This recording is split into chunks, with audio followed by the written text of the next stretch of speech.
Hello everyone, आज हम लोग स्टार्ट करेंगे एक नया topic back cross and test cross.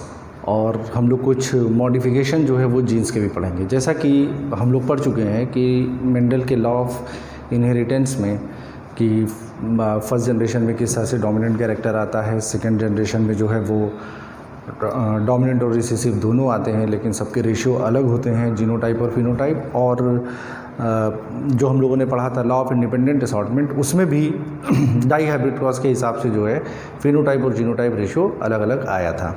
ठीक है, तो ये बातें तो थी जो ग्रेगर जॉन मेंडल ने बताई। और एक चीज़ और, ग्रेगर जॉन मेंडल ने एक्सपेरिमेंट किया और उन्होंने जीनोटाइप का पता लगाने के लिए एक्सपेरिमेंट किया, यानी कि किसी भी प्लांट का जीनोटाइप कैसा है। जैसे मान लीजिए फॉर एग्जांपल, जैसे मान लीजिए कि अगर हम कहें आपसे टॉल प्लांट, तो टॉल प्लांट और ड्वार्फ प्लांट दो टाइप के प्लांट हैं। अब आपसे अगर पूछा जाए इन केस कि ड्वार्फ प्लांट में जीनोटाइप किस टाइप का था, तो आप बताएंगे स्मॉल टी। लेकिन अगर आपसे पूछा जाए कि टॉल प्लांट का जीनोटाइप क्या हो सकता है, तो इसकी दो पॉसिबिलिटीज़ हैं। कौन कौन सी? या तो कैपिटल टी होगा या कैपिटल टी स्मॉल टी होगा। ठीक, यहाँ पर आप देख रहे हैं कि स्मॉल टी होमोजाइगस कंडीशन में है, जो शो करता है क्या, डॉर्फ प्लांट को। लेकिन कैपिटल टी और कैपिटल टी स्मॉल टी ये दोनों टॉल प्लांट को बता रहे हैं, लेकिन यहाँ पर ये प्योर यानी कि होमोजाइगस कंडीशन में और ये हेट्रोजाइगस यानी कि हाइब्रिड कंडीशन में है। तो बैक क्रॉस इसीलिए किया जाता है कि वो जीनोटाइप के बारे में, अपने पूर्वज के बारे में पता लगा सके कि प्लांट का जीन किस टाइप का था। तो आइए देखते हैं कि किस तरह से बैक क्रॉस काम करता है। अगर मान लीजिए सिंपल लैंग्वेज में बात करें तो बैक क्रॉस जो है वो है F1 hybrid into parent, F1 hybrid into parents. यानी कि किस तरह से पेरेंट्स F1 हाइब्रिड के साथ क्रॉस करते हैं और एक नई जो है जीनोटाइप के बारे में बताते हैं। जैसे मान लीजिए फॉर एग्जांपल कि अगर हम आपसे ये कहें, देखिए बैक क्रॉस की भी दो कंडीशन होती है, पहले हम इसको समझ लेते हैं।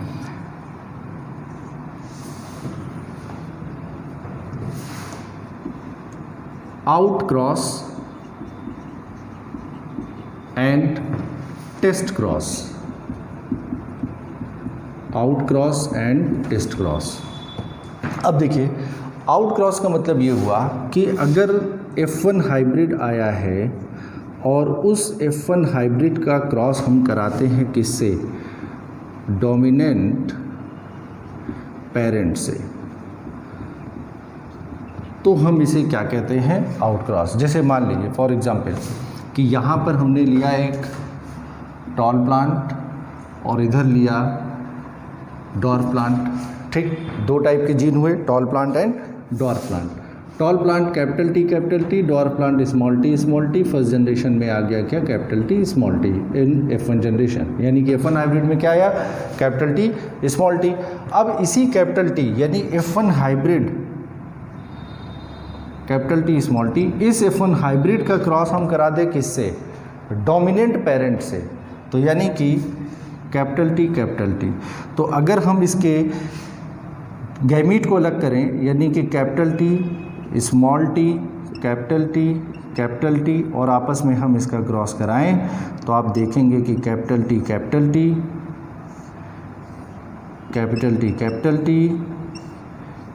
टी स्मॉल टी और कैपिटल टी स्मॉल टी, ये रिज़ल्ट सामने आता है।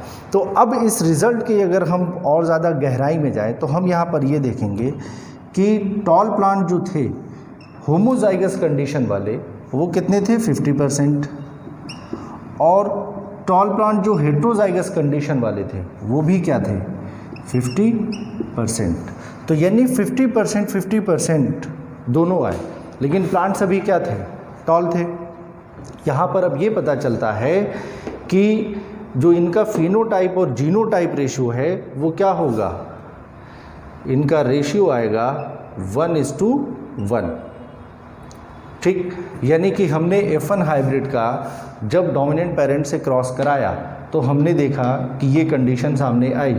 अब ध्यान देना आपको कि डोमिनेंट पेरेंट कैसा था। जैसे मान लीजिए फॉर एग्जांपल कि जैसे इस टॉल प्लांट को हम देखें तो हमने इस टॉल प्लांट को देखा, यहाँ पर एक लंबा प्लांट है, ठीक, और डॉर्फ प्लांट देखा तो यहाँ पर एक छोटा प्लांट है, डॉर्फ प्लांट, ठीक है।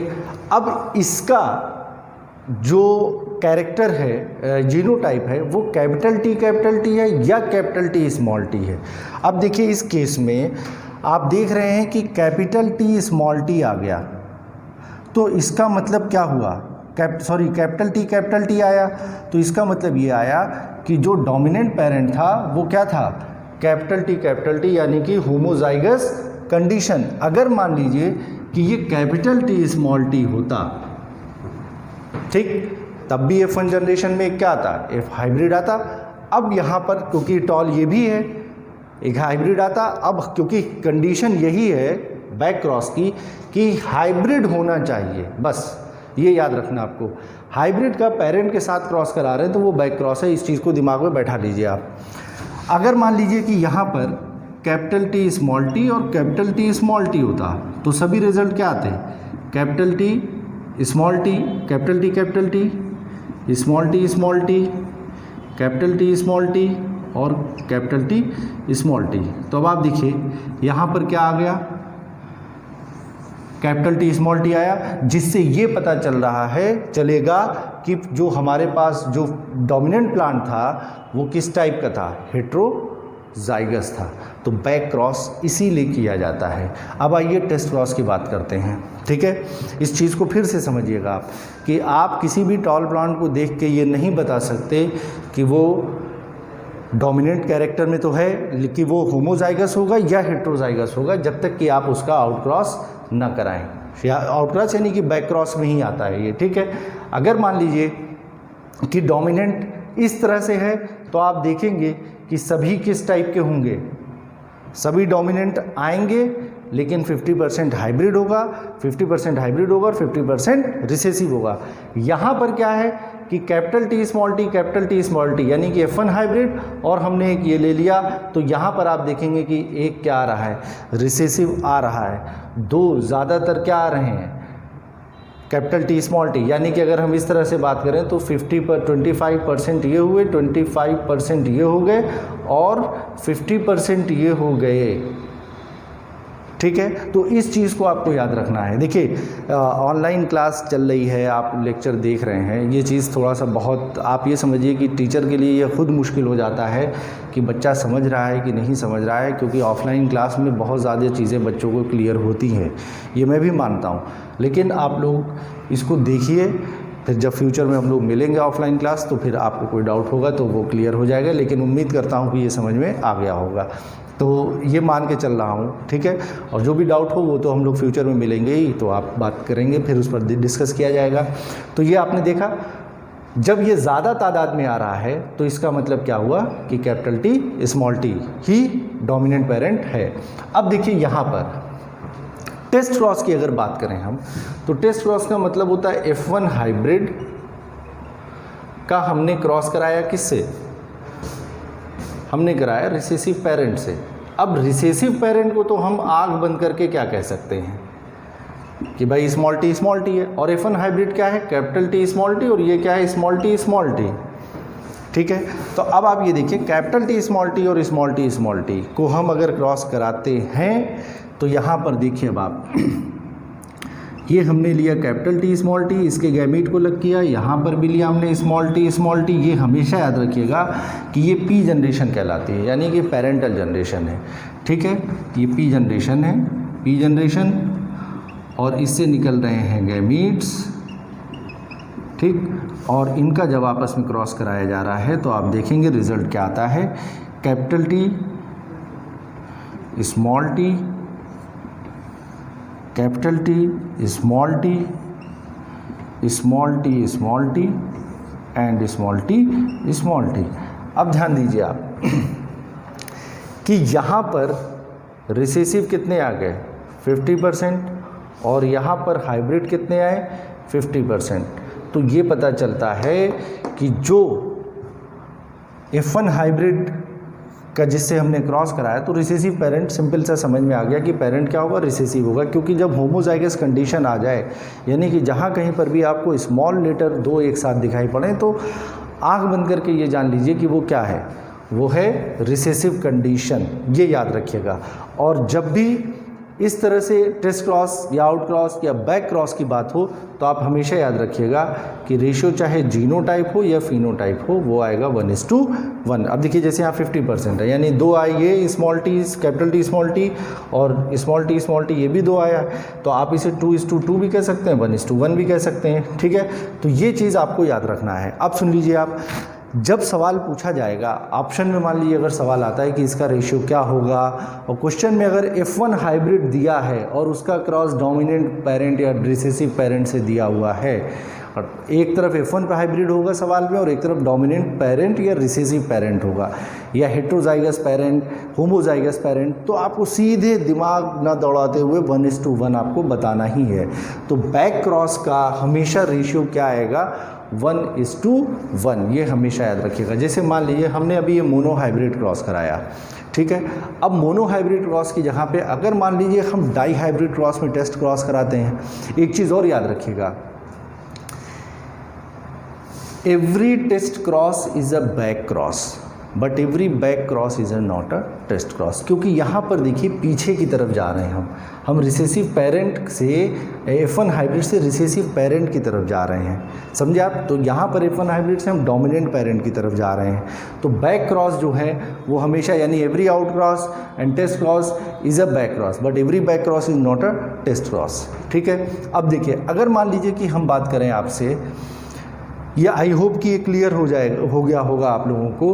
तो इस चीज़ को हमेशा याद रखिएगा कि टेस्ट क्रॉस जब भी आपसे पूछा जाए तो आप ये जानिएगा कि रिसेसिव पेरेंट और F1 हाइब्रिड की बात हो रही है।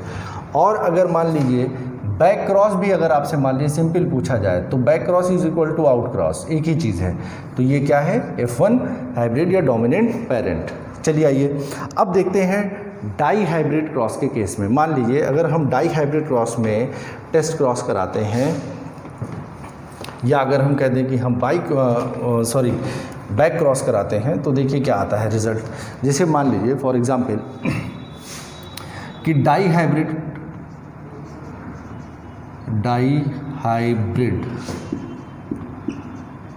बैक क्रॉस, यानी हम टेस्ट क्रॉस ले रहे हैं, ठीक है। अब यहाँ पर देखिए डाई हाइब्रिड क्रॉस में रिजल्ट क्या था, capital R small R capital Y small Y, simple सी बात है। और इसका रिसेसिव पेरेंट क्या था, रिसेसिव पेरेंट था स्मॉल आर। भाई देखिए याद रखिए आप इसको कि हम लोगों ने ये कराया था ना, capital R capital Y into small R small Y. तो जब हम इनका क्रॉस करा रहे हैं तो रिजल्ट हमारे पास क्या आ रहा है, capital R capital Y small Y, this is the F1 hybrid. ठीक है, ये क्या है, F1 हाइब्रिड है। तो अब यहाँ पर ध्यान दीजिएगा, तो रिसेसिव पेरेंट ये हुआ, तो हम ये F1 हाइब्रिड का रिसेसिव पेरेंट से अगर हम मान लीजिए क्रॉस कराते हैं तो यहाँ पर जो कंडीशन आएगी वो हम 4 लेंगे। कौन कौन सी, capital R capital Y, capital R small Y, small R capital Y, small Y.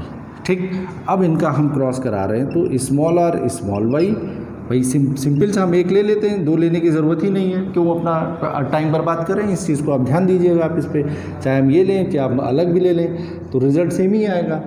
तो यहाँ पर अगर हम क्रॉस करा लें स्मॉल आर स्मॉल वाई फिर स्मॉल आर स्मॉल वाई, अब आपस में हमने इनका क्रॉस कराया, क्या क्रॉस कराया देखिए अब आप, तो आया क्या, capital R capital Y small Y, capital R small Y small R capital Y small R small Y small Y. तो अब आप ध्यान दीजिएगा कि सभी में अलग अलग आ रहा है, एक ये है, एक ये, तो रेशियो क्या होगा, रेशियो होगा 1:1:1:1:1। इस चीज़ को कहते हैं क्या, टेस्ट क्रॉस या बैक क्रॉस। तो ये हमेशा याद रखिएगा कि जब भी रेशियो 1:1 की बात हो तो बात किसकी हो रही है, बैक क्रॉस की।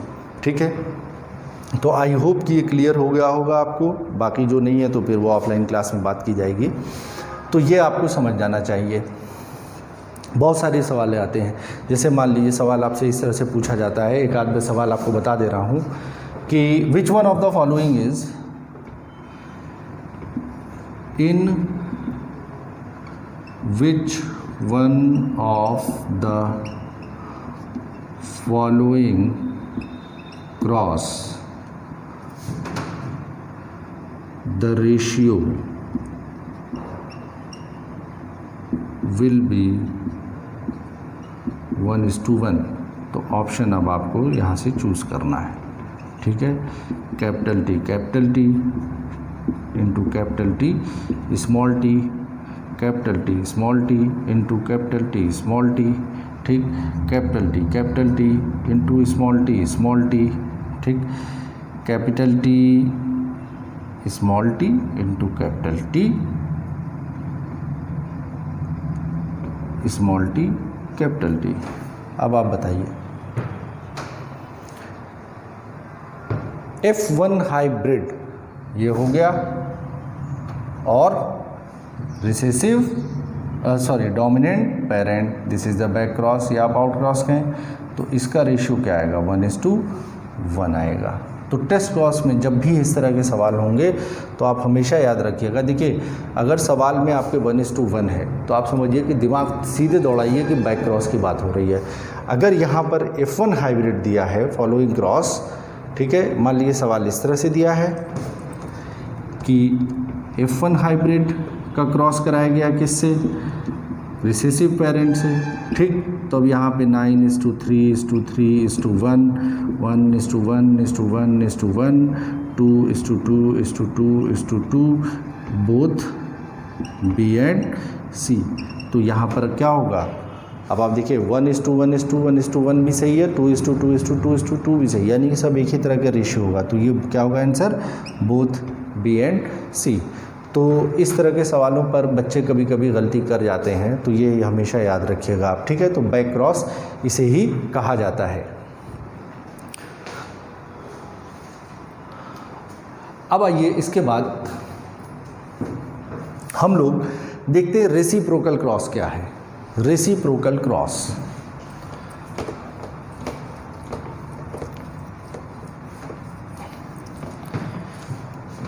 देखिए सिंपल सी बात है, रेसिप्रोकल क्रॉस, जैसे मान लीजिए किसी क्रॉस में हमने कैपिटल ए को हमने माना मेल प्लांट और स्मॉल बी को हमने माना क्या, फीमेल प्लांट। तो सिंपल सी बात है, तो ये हुआ क्या, यहाँ पर हम कैपिटल को मेल मान रहे हैं और यहाँ पर फीमेल प्लांट को हम मान रहे हैं स्मॉल बी में। अब इसी का उल्टा हो जाए, स्मॉल बी को हम माने मेल प्लांट और कैपिटल ए को माने हम फीमेल प्लांट। तो ये चीज़ क्या कहलाती है, ये कहलाती है रेसिप्रोकल क्रॉस। यानी कि जिस तरह से मेल था, मेल का हमने जो मेल प्लांट का जो जीनोटाइप हमने इस तरह से बताया, फिर वो अगले में फीमेल टाइप का हुआ, तो इसी को कहा जाता है रेसिप्रोकल क्रॉस। चलिए अब आइए देखते हैं इंटरेक्शन ऑफ जीन्स। काफ़ी इम्पॉर्टेंट है ये, और इस पर बहुत सारे सवाल जो हैं बनते हैं। तो आइए देखते हैं इंटरेक्शन ऑफ जीन्स।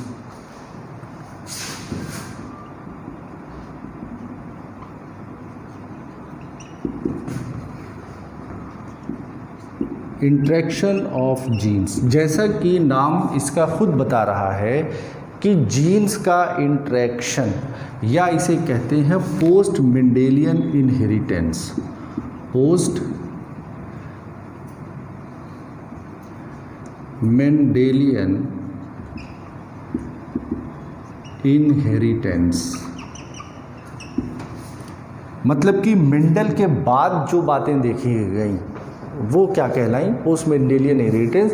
और उससे ये पता चला कि जीन जो है मेंडल के हिसाब से, जैसा कि मेंडल का ये कहना था कि फर्स्ट जनरेशन में डोमिनेंट कैरेक्टर, सेकंड जनरेशन में डोमिनेंट एंड रिसेसिव कैरेक्टर और थर्ड जनरेशन में इंडिपेंडेंट असॉर्टमेंट हो जाता है जीन का। जीन अपने तो आप में इंडिपेंडेंट हो जाते हैं। तो ये मेंडल ने अपने हिसाब से तो बता दिया, लेकिन इसी के आधार पर और सारे भी क्रॉस कराए गए। तो जिसको ये बताया गया कि मेंडल का रूल हर प्लांट में फॉलो नहीं होता है, यानी कि जीन्स आपस में भी कंट्रोल मतलब कोऑर्डिनेशन करते हैं, कंट्रोल बना के रखते हैं। जैसे मान लीजिए फॉर एग्जांपल, तो पहले इधर देख लें हम पोस्ट मेंडेलियन इफेक्ट, यानी कि मेंडल के बाद का क्या इनहेरिटेंस था, ठीक है, और जीन का आपस में क्या इंटरेक्शन है। तो इस चीज़ को हम लोगों को पढ़ना है। तो जीन का इंटरेक्शन जो है वो दो टाइप से होता है। दो टाइप्स का मतलब ये हुआ कि अगर एक होमोलॉगस क्रोमोसोम, एक क्रोमोसोम है तो उस पर दो जीन्स पाए जा रहे हैं। जैसे मान लीजिए फॉर एग्जांपल इस पर है दो जीन ए एंड बी, ठीक। तो ये जो दोनों जो हैं अपने आप में लड़ाई करेंगे कि हमको अगली जनरेशन में एक्सप्रेस किसको होना है, ठीक।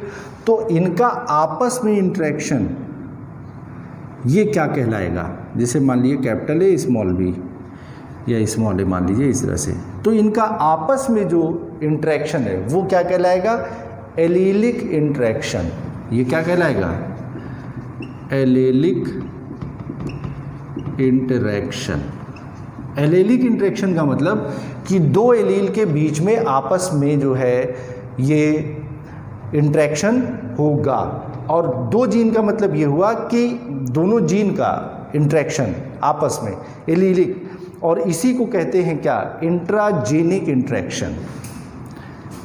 इसी को क्या बोलेंगे, इंट्राजेनिक इंटरेक्शन।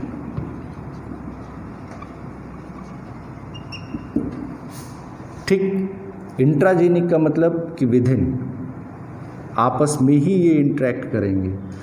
और यहाँ पर आता है दो जीन होमोलॉगस क्रोमोसोम के, ठीक।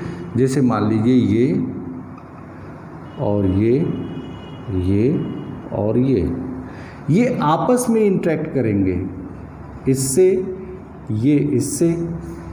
तो ये चीज़ क्या है, क्योंकि दोनों एलील हैं आपस में कर नहीं रहे, तो इसे कहेंगे क्या, non allylic interaction. Non allylic interaction, ये याद रखना है। ये क्या है, नॉन एलेलिक इंटरेक्शन, जिसे कहते हैं इंटरजेनिक इंटरेक्शन। इसे क्या कहा जाएगा, इंटरजेनिक इंटरेक्शन, ठीक है। जैसे मान लीजिए घर है, घर में दो लोगों के बीच में आपस में लड़ाई होती है, ठीक। यहाँ पर पड़ोसियों की आपस में लड़ाई हो जाए, एक दूसरे से लड़ाई हो जाए, ठीक, तो उसको हर आदमी अपने घर वाले को प्रोटेक्ट करने की कोशिश में लगा रहेगा। तो यही चीज़ क्या कहलाती है, यही कहलाती है इंटरजेनिक इंटरेक्शन, यानी कि जो आपस में एलील नहीं है उनके बीच में इंटरेक्शन होगा। समझे आप? तो ये आपको याद रखना है, नॉन एलेलिक और एलेलिक इंटरेक्शन, यानी कि इंटरेक्शन जो है वो दो तरीके से ही होता है। जैसे मान लीजिए यहाँ पे हम कह सकते हैं कि interaction between the two alleles of a gene located on the same chromosome. Interaction between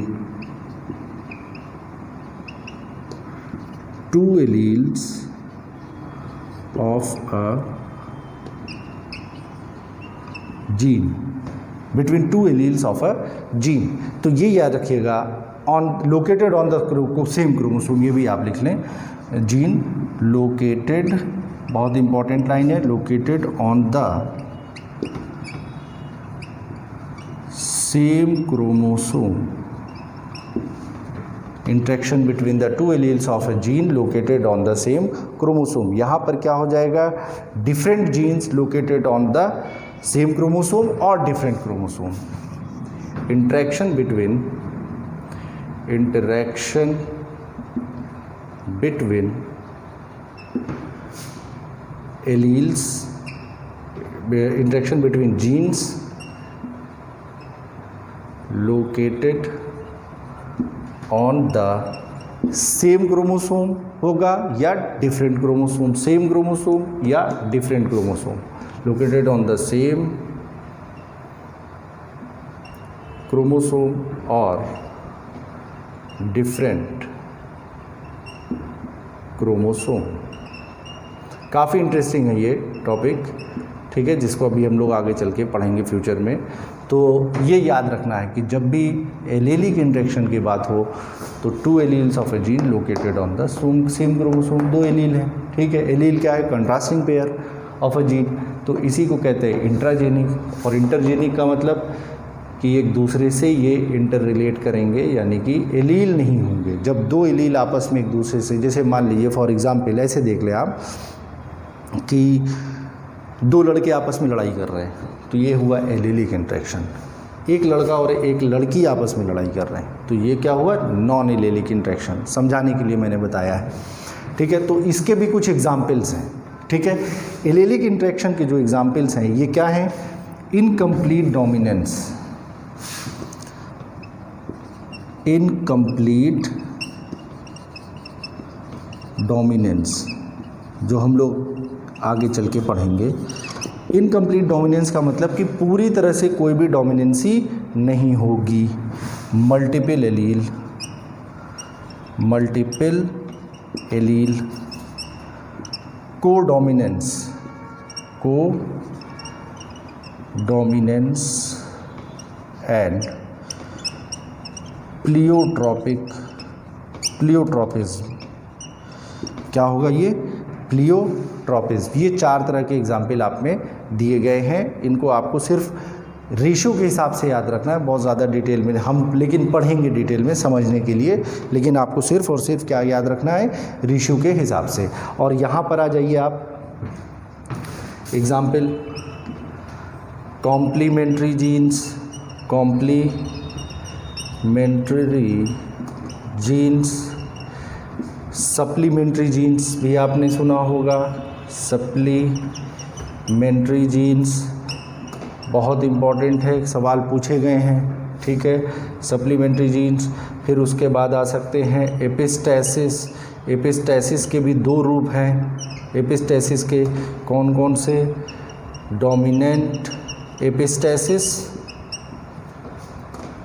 एपिस्टैसिस and recessive epistasis. ये याद रखना है, काफ़ी अच्छा होता है, इंटरेस्टिंग होते हैं। तो कॉम्प्लीमेंट्री जीन्स, सप्लीमेंट्री जीन्स और एपिस्टैसिस के जो है एग्जाम्पल्स आपके सामने हैं। और इसमें डुप्लीकेट जीन को भी हम जोड़ लेते हैं। डुप्लीकेट जीन जो आगे चल के पढ़ेंगे हम लोग, डुप्लीकेट जीन।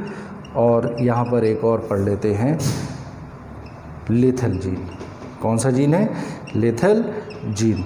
तो ये थोड़ा सा इंटरेस्टिंग है, काफ़ी चीज़ें। अब यहाँ पर ये चीज़ बताई जाएगी, कौन सी? कि जो डाई हाइब्रिड क्रॉस कराया गया या मोनो हाइब्रिड क्रॉस कराया गया, तो जहाँ पर मेंडल्स के रूल ने फॉलो नहीं किया, लेकिन आधार वही था, ये याद रखना है आपको।